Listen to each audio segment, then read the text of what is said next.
नमस्कार, बहुत स्वागत आपका। आप देख रहे हैं द न्यूज, आपके साथ मैं सृष्टि मिश्रा। बहुत बड़ी खबर सामने आ रही है। आपको बता दें, कर्नाटक में डीजीपी प्रवीण सूद को सीबीआई का डायरेक्टर बना दिया है। इस वक्त की बड़ी खबर आप देख रहे हैं और ऐसे में बात सामने आ रही है, अधीर रंजन चौधरी कांग्रेस के नेता ने इसका विरोध किया है। आखिर क्यों?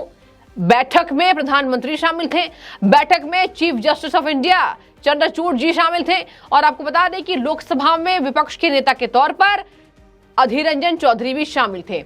अब इन तीनों की बैठक में ही यह तय हुआ कि सीबीआई के अगले डायरेक्टर के रूप में आपको बता दें कि प्रवीण सूद को नियुक्त किया जाएगा। ऐसे में अधीर रंजन चौधरी ने भारी विरोध जता दिया है सीबीआई के डायरेक्टर के रूप में कि आखिर इनको इतनी दिक्कत क्यों हुई।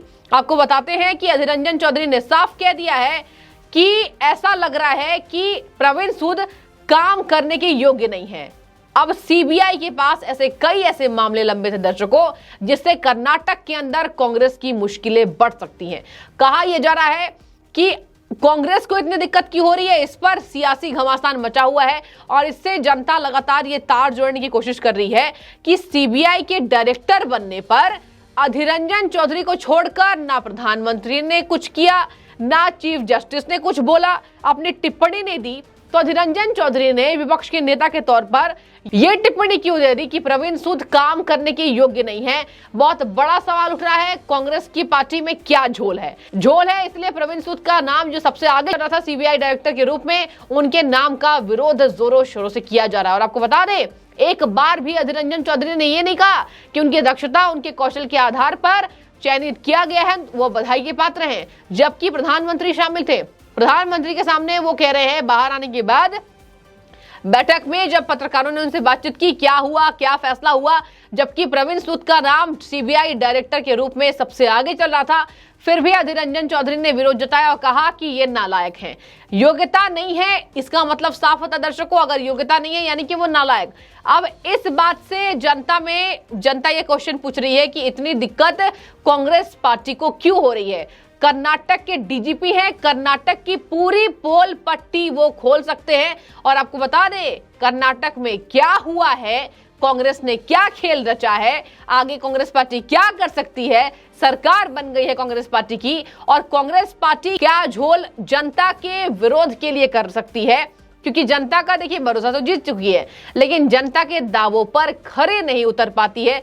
तो क्या क्या झोल कर सकती है, आगे कौन कौन से वो उधेड़ बुन की मायाजाल वो संभावित कर सकती है, इसके लिए डीजीपी का शायद से विरोध हो रहा है। ये मैं नहीं कह रही हूं, सूत्रों के हिसाब से बड़ी खबर सामने आ रही है। अब मैं आपको बता देती हूं कि वो फिलहाल कर्नाटक के डीजीपी के तौर पर अपनी सेवाएं दे रहे हैं।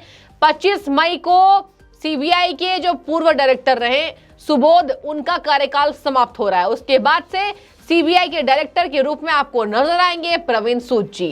अब आपको मैं बता देती हूं कि सीबीआई के पास बहुत बड़े बड़े मामले हैं। अरविंद केजरीवाल की मुश्किलें भी इस खबर के आने के बाद से बढ़ सकती है। क्यों? क्योंकि सीबीआई अभी ऐसे कई मामलों पर गहनता से आपको बता दें अपनी नजर रखे हैं, अपनी साख बिठाए हैं, जिससे सरकारों में हड़बड़ी हो सकती है, जिससे सरकार इधर से उधर हो सकती है। सबसे बड़ी बात आज मैं करूंगी आम आदमी पार्टी की। अब आपको बता दें, कर्नाटक की में दिक्कत होगी कांग्रेस पार्टी को। कर्नाटक में अपनी सेवाएं दे चुके हैं डीजीपी प्रवीण सूद जी, और सेवाएं देने पर कहीं ना कहीं उनको अनुभव रहा होगा कांग्रेस पार्टी का, और शायद से वो पोल पट्टी खोल सकते हैं। और यही वजह है कि अधीर रंजन चौधरी ने गहरा विरोध जता दिया है। आपको मैं बता दूं, गहरा विरोध जताने की बात को साधारण रूप से नहीं लिया जा सकता है, और ये काफी असाधारण है जब आपको चयनित कर लिया गया है और प्रवीण सूद का नाम सबसे आगे लिस्ट में चल रहा था। शॉर्ट लिस्ट किए गए थे प्रवीण सूद, और इसके बाद भी कर्नाटक में लगातार इसका विरोध चल रहा था। कांग्रेस पार्टी साफ तौर पर अपना विरोध जता रही थी। ऐसे में कई ऐसे सियासी माहौल खड़े हो रहे हैं और कहा जा रहा है सरकार तो बन गई कांग्रेस की, लेकिन क्या कर्नाटक की जनता को वो सब मिलेगा, वो सब दावे मिलेंगे जो कांग्रेस पार्टी कर चुकी पहले से, और उसी दम पर कांग्रेस ने अपना वर्चस्व वहां दिखाया है। बहुमत से कांग्रेस पार्टी ने अपनी सरकार बनाई है। ऐसे में आपको बता दूं, सूत्रों के मुताबिक बैठक में सीबीआई निदेशक पद के लिए 3 वरिष्ठ आईपीएस अधिकारियों का चयन किया गया था। और कांग्रेस नेता अधीर रंजन चौधरी ने बताया, समिति ने बैठक की ओर से कैबिनेट की नियुक्ति, समिति को 3 नाम भेज दिए, जिनमें से एक के नाम पर मुहर लगने वाली है। और सूत्रों के हिसाब से कर्नाटक, दिल्ली और अन्य राज्यों के वरिष्ठ आईपीएस अधिकारियों के नामों पर चर्चा की गई। सीबीआई निदेशक सुबोध कुमार जायसवाल का 2 साल का निर्धारित कार्यकाल 25 मई को समाप्त हो रहा है। मैं आपको एक और बात बताती हूं दर्शकों, कार्यकाल 2 साल का इसलिए रखा गया ताकि डायरेक्टर मुक्त होकर अपना स्वतंत्र काम कर सकते हैं।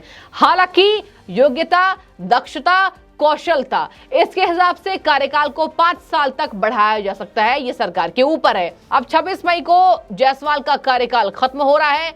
महाराष्ट्र के 1985 बैच के आईपीएस अधिकारी जायसवाल रहे हैं और जिनका कार्यकाल 26 मई 2021 को सीबीआई की बागडोर संभाली थी और इस महीने इनका कार्यकाल समाप्त हो रहा है। बता दें, सीबीआई निदेशक का चयन एक समिति करती है जिसमें प्रधानमंत्री, आपको मैंने पहले बताया, सीजेआई और लोकसभा में नेता प्रतिपक्ष शामिल होते हैं।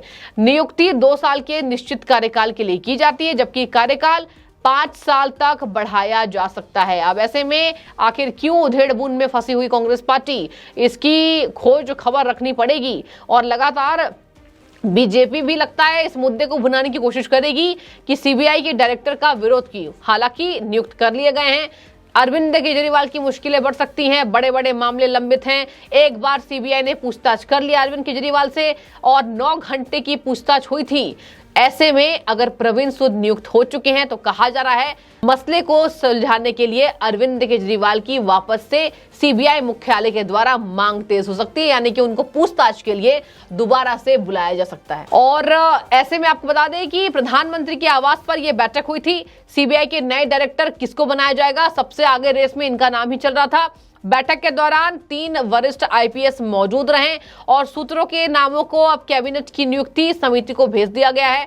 जो पद के लिए उनमें से प्रवीण सूद को चयनित कर लिया गया है। सूत्रों ने यह भी कहा कि बैठक के दौरान कर्नाटक, दिल्ली और मध्य प्रदेश कैडर के वरिष्ठ आईपीएस अधिकारियों के नाम पर जोरदार चर्चा की गई। तो ऐसे में देखिए दर्शकों, 2 सवाल उठ रहे हैं। अधीर रंजन चौधरी की मुश्किलें क्यों बढ़ रही हैं, क्यों इतनी दिक्कत हो रही है, और इधर अगर सीबीआई के पास जो मामले लंबित हैं, प्रवीण सूद काम करने का तरीका अलग, अनुभव अलग, और आपको बता दें कि काफी इनकी तारीफ भी पहले होती आई है प्रवीण सूद की। ऐसे में कहा जा रहा है कि सारे मसले को प्रवीण सूद जल्द ही निपटा सकते हैं और सीबीआई डायरेक्टर के तौर पर एक जबरदस्त पारी की शुरुआत करने वाले प्रवीण सूद। और इस जबरदस्त पारी में कौन कौन से नेताओं की खास तौर पर विपक्ष के ऊपर गाज गिरती है, ये देखने वाली बात होगी। फिलहाल आपको बता दें, मुश्किलें बढ़ी हुई आम आदमी पार्टी की, कांग्रेस पार्टी की, देखने वाली बात होगी कांग्रेस पार्टी को क्या दिक्कत कर्नाटक के अंदर, क्योंकि इतना विरोध क्यों हो रहा है। अधीर रंजन चौधरी ने कह दिया काम करने के योग्य नहीं है, बहुत बड़ा सवाल उन्होंने उठा दिया है। वो भी सीबीआई के डायरेक्टर वो चयनित किए जा चुके हैं, फिर कहा काम करने के योग्य नहीं, क्या दर्शाता है? आप कमेंट में बता सकते हैं। आखिर अधीर रंजन चौधरी को इतनी दिक्कत क्यों हो रही है। सीबीआई के डायरेक्टर के रूप में प्रवीण सूद का नाम सबसे आगे, चयनित किए जा चुके हैं, नियुक्त किए जा चुके हैं। कांग्रेस को दिक्कत हो रही है और आम आदमी पार्टी की मुश्किलें इससे बढ़ सकती है। तो आपकी जो भी राय हो आप कमेंट में बता सकते हैं। बहुत शुक्रिया आपका द न्यूज से जुड़ने के लिए।